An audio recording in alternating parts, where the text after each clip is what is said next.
बिस्मिल्लाहिर्रहमानिर्रहीम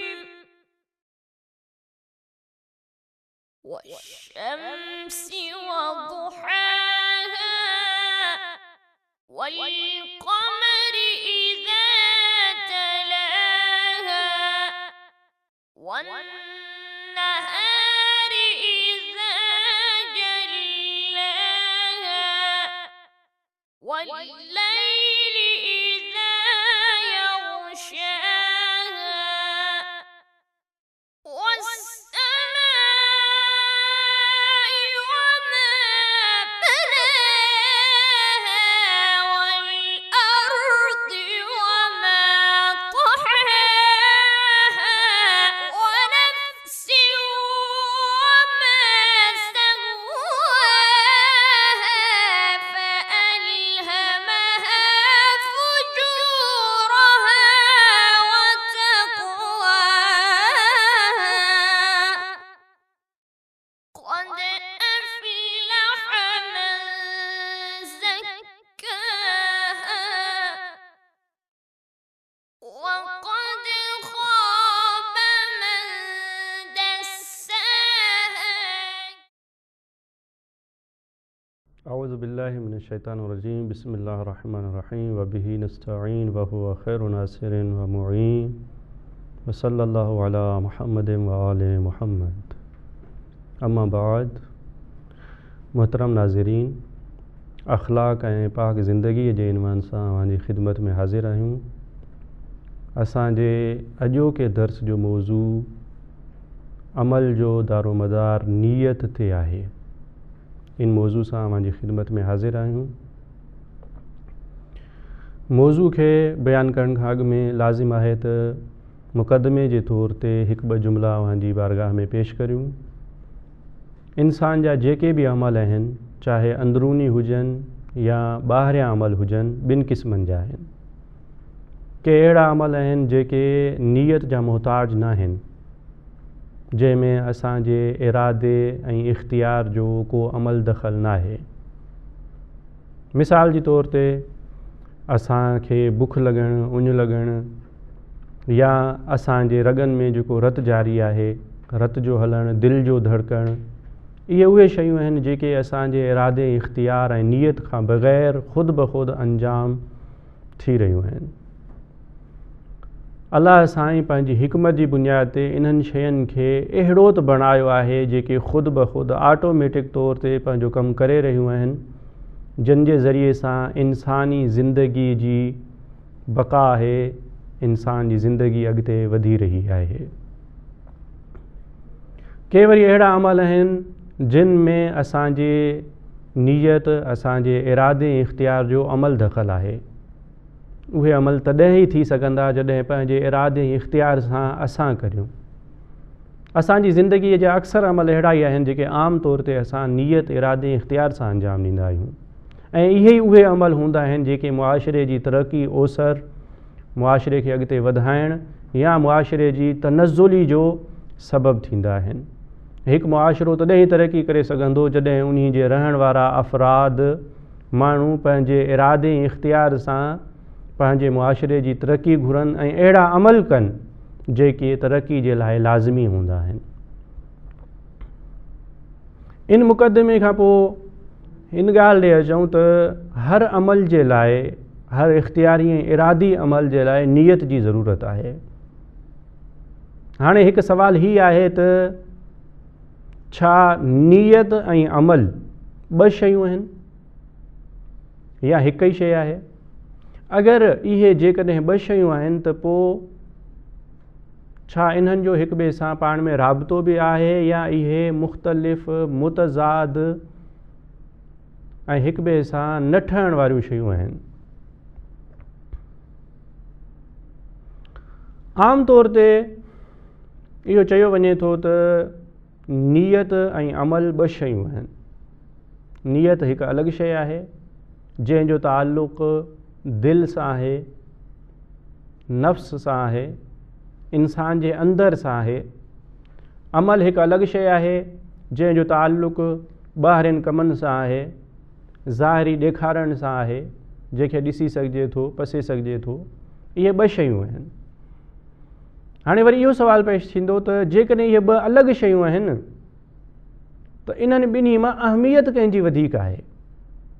छा नियत जी अहमियत वधीक आहे या अमल जी अहमियत वधीक आहे? मग़रिबी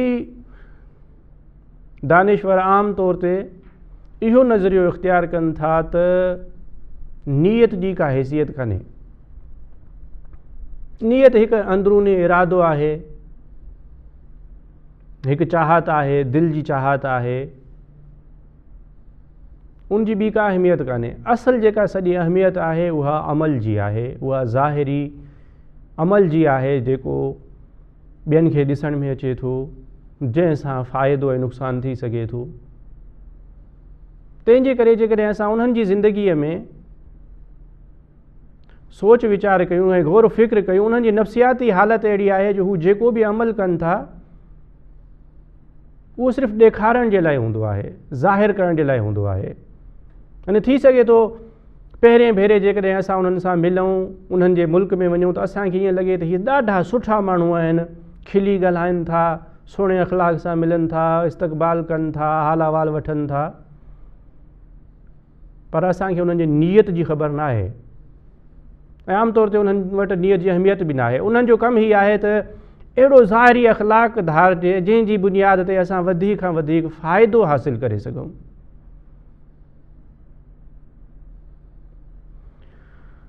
के वरी अहिड़ा माण्हू आहिनि जेके चवनि था त नियत वधीक आहे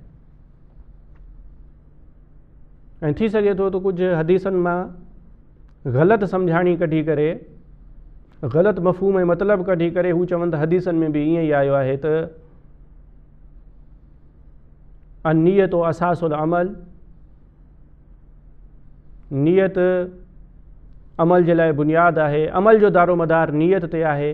तंहिंजे करे असां जेकॾहिं कॾहिं ईअं थींदो आहे जो कंहिंखे चवंदा आहियूं त बाबा पर्दो कयो, चयो वेंदो आहे त दिलि पाक हुजणु घुरिजे, नियत पाक हुजणु घुरिजे, ज़ाहिरी पर्दे जी कहिड़ी ज़रूरत आहे।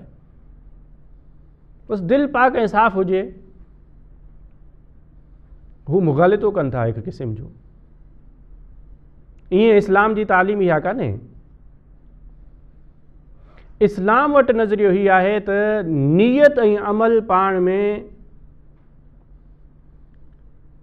वासितो रखनि थियूं, यानी हिक ॿिए सां मिलियल शयूं आहिनि, इन्हनि जो हिक ॿिए सां वासितो आहे, राबितो आहे। इहो ई सबबु आहे जिते असां क़ुरान मजीद खे ॾिसूं त जिते बि क़ुरान मजीद ईमान जी ॻाल्हि कई आहे उते उन्ही सां गॾु अमल सालिह जो बि ज़िक्र कयो आहे। नियत ऐं अमल हिक ॿिए जे लाइ लाज़िम मलज़ूम आहिनि। नियत ऐं अमल हिक ॿिए जे लाइ लाज़िम मलज़ूम आहिनि। ईअं नथो थी सघे जो असां सिर्फ़ु चऊं त सिर्फ़ु नियत काफ़ी आहे, सिर्फ़ु ईमान काफ़ी आहे। इमाम रिज़ा अलैहिस्सलातु वस्सलाम खां जॾहिं अबू सलत रावी सवाल करे थो, हीअ रिवायत मान अख़बार में ज़िक्र थी आहे, मौला ईमान छा आहे? इमाम अलैहिस्सलाम जेका ईमान जी वज़ाहत कई आहे उन्ही मां असांखे सम्झ में अचे थो त नियत ऐं अमल हिक ॿिए जे लाइ लाज़िम मलज़ूम आहिनि। इन्हनि जो हिक ॿिए सां गहिरो राबितो आहे। असां इन्हनि खे जुदा कोन था करे सघूं। जेकॾहिं जुदा करे छॾियूं त अमल जी का हैसियत न रहंदी। इमाम रिज़ा अलैहिस्सलातु वस्सलाम इरशाद था फरमाइनि त अल ईमानु अक़दुन बिल क़ल्ब व लफ़्ज़ुन बिल लिसान व अमलुन बिल जवारिह वला यकूनुल ईमानु इल्ला हकज़ा। मौला अली रिज़ा अलैहिस्सलाम इरशाद था फरमाइनि त ईमान जी हक़ीक़त ही आहे त ईमान दिल जो इत्मीनान आहे, यकीन आहे, ज़बान सां उनजो इज़हार ऐं इक़रार आहे, अमल जे ज़रिए सां आज़ा ऐं जवारे ऐं बदन ऐं लिंग जे उज़वनि सां अमल करणु आहे। यानी ईमान जा 3 रुकन आहिनि। हिकु दिलि मुतमइन हुजे, यकीन जी मंज़िल ते अचे इंसान खे यकीन हुजे त हीअं आहे, यानी अक़ीदो। उन्ही सां गॾु हू ज़बान सां इक़रार ऐं इज़हार करे, पंहिंजे अक़ीदे खे ज़ाहिर करे। ऐं 3 नंबर ते अमल बि उनजो अहिड़ो ई हुजे जंहिंजी तक़ाज़ा ऐं घुर ईमान करे थो। लिहाज़ा सिर्फ़ु इहो चवणु त ईमान काफ़ी आहे, दिलि जो अक़ीदो काफ़ी आहे, नीयत काफ़ी आहे, इस्लामी तालीमात जे ख़िलाफ़ ॻाल्हि आहे। अलबत्ता हिकु ॻाल्हि आहे, उहा ई आहे त कॾहिं ईअं थींदो आहे माण्हू नियत त करे वेहंदो आहे, नियत त कंदो आहे, उनजो इरादो त हूंदो आहे त ईअं करे, पर कंहिं रुकावट पेश अचण जे करे हालात अहिड़ा न आहिनि हूंदा जो हू नेक अमल करे सघे, उते इस्लाम उनखे अमल जो बि सवाबु ॾिए थो।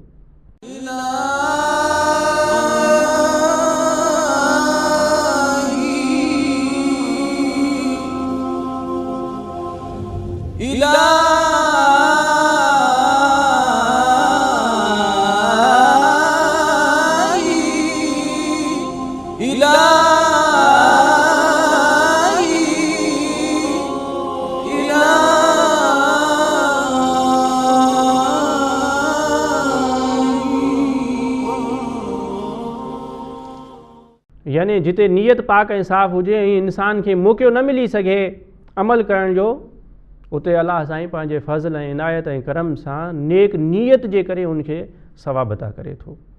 पर जिते अमल माण्हू करे सघे, अमल मुमकिन हुजे ऐं उनजे बावजूदि सिर्फ़ु इन बहाने ते त नियत काफ़ी आहे अमल न करे, इहो शैतानी ख़्यालु आहे, शैतानी विसविसा आहिनि, शैतान जी तरफ़ां गुमराह करणु आहे। नियत अमल जी असास ऐं बुनियादु आहे। हाणे जॾहिं इहो साबित थी वियो त अमल जे लाइ नियत जी ज़रूरत आहे, हाणे वरी इहा ॻाल्हि बहस जोगी आहे त नियत जा केतिरा क़िस्म आहिनि। उलमाए अख़लाक़ नियत खे 3 क़िस्मनि में तक़सीम कनि था। यानी को बि माण्हू जेकॾहिं अमल करे थो त ज़ाहिर आहे इरादो आहे उनजो, पंहिंजे इख़्तियार ऐं इरादे सां अमल करे थो, पर इन इरादे जे पोयां उनजी नियत कहिड़ी आहे, कहिड़ी शइ आहे जेका उनखे उभारे थी अमल करण जे लाइ।